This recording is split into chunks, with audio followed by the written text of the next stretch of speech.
There's something many men quietly suffer through after 60, something they don't often talk about, not even with their closest friends or partners. It begins subtly: a few extra trips to the bathroom at night, a hesitation in the stream, that nagging feeling that something down there just doesn't feel right, and then comes the denial. It's just part of aging. They say, everyone deals with this eventually. So they carry on, ignoring the signs, brushing off the discomfort, convincing themselves it's nothing serious, until one day, it isn't nothing, it's something, and that something, left unchecked, can steal away dignity, freedom, and even life itself. This is the silent burden of neglecting prostate health, and it's far more common and more dangerous than most men realize. My name is Dr. Edward, a specialist in geriatric medicine and healthy aging. For over 30 years, I've worked with thousands of older adults, men and women alike, helping them restore their energy, strengthen their bodies, and maintain mental clarity and resilience at every stage of later life. I believe aging should be a time of strength, not decline. That belief is what drives me to speak plainly and urgently about issues others prefer to keep in the shadows. And among all the hidden health battles older men face, the prostate might be the most overlooked until it's too late. In my years of practice, I've seen it all. The proud grandfather who didn't want to worry his children, the retired teacher who blamed his fatigue on poor sleep when it was something much deeper, the man who laughed off his urinary problems until he couldn't ignore the blood in his urine. The truth is, the prostate is a small gland, but when it begins to misbehave, the effects ripple through a man's entire life, physically, mentally, emotionally. And if you're over 60 and haven't been paying attention to your prostate, now is the time to start. Because prevention is powerful, but only if it's not too late. Let me take you through what I've learned over decades. Not just as a doctor, but as someone who has walked beside men in their 60s, 70s, 80s, watching them suffer, fight back, and sometimes even regain what they thought they'd lost. I want to share with you the warning signs, the hidden dangers, and most importantly, the hope. Yes, hope, because the body, even in its later years, has remarkable potential for healing if we only listen to what it's trying to tell us. But first, we must face the reality. Ignoring your prostate is not a neutral act. It's a decision with consequences. If you've ever had to map your evening around how close you are to a bathroom, you're not alone. If you felt embarrassed, frustrated, or even afraid of what's happening in your own body, I want you to know this. Those feelings are not signs of weakness, they're signals, and those signals deserve to be heard, not hidden. One of the most dangerous things I see is how easily men dismiss or normalize urinary symptoms. Waking up multiple times a night, that becomes just my routine. Slower flow or straining, it happens to all of us, they say, but these are not harmless quirks of aging. They are signs. Your body is waving a red flag, asking for your attention. What concerns me most isn't just the discomfort or disruption to daily life, it's what lies underneath. An enlarged prostate might be benign. It might just be benign prostatic hyperplasia or BPH, a common condition, but sometimes it's not. Sometimes it's inflammation, sometimes it's infection, and in more serious cases, it's something darker, a malignancy growing quietly, without pain, until it has spread beyond control. Prostate cancer doesn't always shout. Sometimes it whispers, softly, persistently, until it's too late to fight back. And that's why awareness is everything. If you're still watching or listening right now, it tells me something important. You care. You want to take control, not be a passive passenger in the story of your health. That's already a powerful first step, because when it comes to prostate health, timing is everything. The earlier you pay attention, the more options you have, more freedom, more clarity, more life. I remember one patient in particular. His name was Alan, a soft-spoken man in his early 70s, retired mechanic, loved working in his garden and tinkering with old radios. When he first came into my clinic, he said he just wanted a checkup. Nothing serious. He insisted, just getting older. He chuckled, with that familiar shrug I'd seen so many times before, but I noticed the hesitation in his speech when I asked about his sleep. He paused a little too long. Then he said, "I've been waking up a few times at night, maybe 2, sometimes 3. He looked down as he said it. That's usually when I know he's not telling me everything. With a little more time, Alan admitted he'd been having trouble starting his stream, that sometimes he'd feel like he needed to go, but nothing would come, that he'd begun planning his errands around public restrooms, that the flow wasn't strong like it used to be, and that he was tired, not just from broken sleep, but from the constant background worry he didn't know how to voice. It was wearing him down in ways he didn't understand. We ran some tests, nothing invasive at first. Just basic screenings, blood work, PSA levels, physical exam, and what we found wasn't yet cancer, but it wasn't nothing either. His prostate was significantly enlarged, and his PSA was rising year over year. This was a turning point. If he had waited even another year, the path might have been very different. But because he came in, even reluctantly, we had options. And options mean power. That's what I want for you. I don't want fear to be your guide. I want knowledge to be your tool. Because prostate issues aren't just medical. They touch every part of a man's life. Sleep becomes fragmented. Confidence takes a hit. Intimacy may become a source of worry rather than joy. And worst of all, the silence grows. Men stop talking about it. They stop asking for help. And in that silence, problems worsen. Now, you might be wondering, what exactly should I be watching for? What should I do if I'm over 60 and I've noticed these changes? That's where we turn this conversation into something truly useful. There are 7 crucial things I want every man over 60 to know and to act on when it comes to prostate health. These are not theories.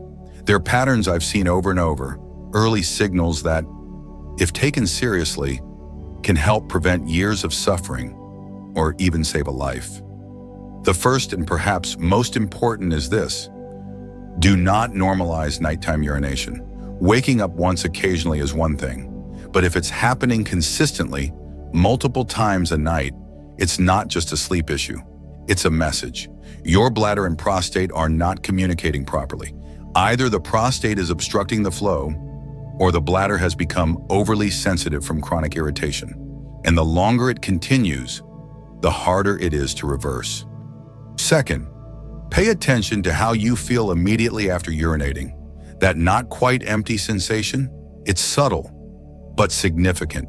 The bladder is meant to empty almost completely with each trip. If it doesn't, that leftover urine becomes a breeding ground for bacteria. That's why so many older men suffer repeated urinary tract infections. And unlike women, UTIs in older men are often misdiagnosed or brushed off until confusion, fever, or even hospitalization follows. Third, don't ignore lower back discomfort or pelvic pain that seems unexplained. While it's true that muscle aches are common with age, persistent aching in the lower back, hips, or groin, especially when accompanied by urinary issues, can point to something deeper: prostate inflammation, or in some cases, even more serious pathology. Again, it's not about jumping to conclusions. It's about staying alert, being your own advocate, and checking in before small problems become big ones. If you're still here with me, it tells me something even more powerful. You're ready to take this seriously, and I want to thank you for that. Too many men don't. Too many wait until the discomfort becomes unbearable, or until their loved ones insist they seek help. But you're doing something different. You're taking ownership, and that's the heart of real health: ownership, not avoidance. In the next part, I'll take you even deeper into what I call the silent influencers of prostate health, the things that slowly, quietly chip away at function, energy, and freedom without ever announcing themselves as the cause. These are habits, lifestyle factors, and even mental patterns that slowly wear the system down. But the best part, they're also fixable. You don't have to settle for decline. You can intervene. you can improve. One of the most surprising truths I've learned in 3 decades of practice is this: your prostate health isn't just about your prostate. It's about your whole life, how you eat, how you move, how you manage stress, and even how you think about aging itself. That might sound strange at first, but let me explain. I've seen men with no family history of prostate problems develop serious issues in their 60s, while others with genetic risk factors live well into their 80s with no major trouble. The difference, more often than not, came down to how they lived. The silent influencers I mentioned earlier, they're real and they're powerful. Let's start with diet. I wish more people understood just how connected what you eat is to the health of your prostate. A diet heavy in processed meats, high sodium snacks, and excess dairy creates a perfect storm of chronic inflammation in the body. And inflammation is one of the key drivers behind both benign prostate enlargement and cancer growth. I remember one man who came to me at 67 with recurring prostatitis, chronic inflammation of the gland. He had been on antibiotics off and on for years. When we finally took a deep look at his habits, we found the problem wasn't just bacterial, it was dietary. He was eating fried foods daily, hardly touching fruits or vegetables, and drinking soda like water. We changed that, slowly. Real food, more water, fewer inflammatory triggers, and within 6 months, not only had the inflammation markers improved, he reported sleeping through the night for the first time in years. Then there's movement, or rather, the lack of it. Sedentary living is one of the quiet killers of prostate health. Sitting for hours on end compresses the pelvic area, slows circulation, and contributes to congestion and fluid buildup around the gland. I've encouraged countless patients to make small but consistent changes. Daily walks, gentle stretches, even just standing up every hour during the day. You don't need a gym membership to protect your prostate. You just need movement. The body was made to move. And when we deny it that basic need, stagnation sets in, and with it, dysfunction. Now let's talk about stress. Yes, stress. It's not just an emotional or mental state, it has physical consequences. Especially as we age, chronic stress raises cortisol, and elevated cortisol over time leads to systemic inflammation. It interferes with sleep, appetite regulation, and immune function. But it also impacts the hormonal environment in your body, an environment that affects how the prostate behaves. I had a patient once, James, a 72-year-old retired lawyer who came in with worsening urinary symptoms. Everything looked borderline on paper, but nothing definitive.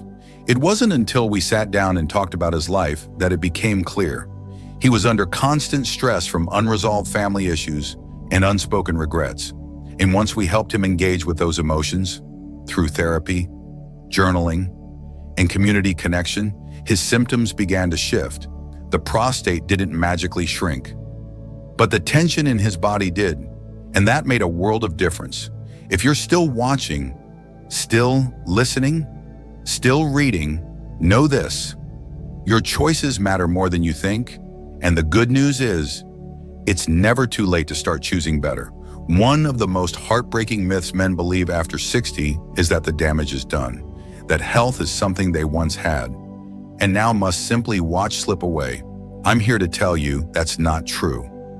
I've seen too many men turn their lives and their health around after 60, 70, even 80.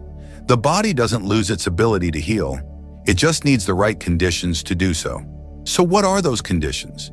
In the simplest terms, reduce inflammation, increase circulation, and support your hormones naturally. That's the foundation. Eat whole. Anti-inflammatory foods, think leafy greens, berries, tomatoes, nuts, fatty fish.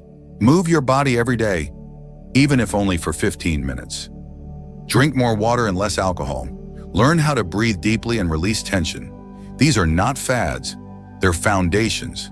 They help restore balance in the body, and that balance is what protects the prostate. And above all, don't disappear. Don't go silent. One of the most dangerous things I've seen is how men isolate themselves when their bodies begin to change. They stop talking, stop connecting, stop reaching out. and that isolation itself becomes a risk factor. Community matters. Conversation matters. Early detection matters. You do not have to wait until symptoms scream to get help. You can act now, in the whisper stage, when prevention is still powerful and healing is still possible. In the next part, I'll share with you one of the most eye-opening stories from my career. A patient whose journey through advanced prostate disease could have been avoided. Had just one conversation happened earlier, it's a story that changed the way I talk to men forever. And it might just change how you think about your next step. 2. His name was Walter, 81 years old, former Marine, proud father of 5. He came into my office one afternoon accompanied by his daughter, though he looked like the last person on earth who wanted to be there. His eyes told me everything, reluctant, guarded, almost annoyed. As we spoke, I realized this wasn't a man who didn't care about his health. He was just tired. Tired of pretending things were fine. Tired of waking up 5 times a night. Tired of feeling embarrassed. Tired of hiding. When I asked how long the symptoms had been going on, his daughter quietly answered before he could. At least 2 years. Walter looked away. That moment still stays with me. 2 years of discomfort. 2 years of missed opportunities. 2 years of silent suffering. And what we discovered confirmed the weight behind that silence. Advanced prostate cancer, no longer localized. It had spread to the bones. He didn't say much after I told him. He just nodded slowly and whispered, "I thought it would go away on its own." That line breaks me every time. I thought it would go away on its own. Because that's what too many men believe, that ignoring the signs somehow buys them time. That silence is safer than facing the truth. But the truth doesn't vanish when ignored. It waits. It grows.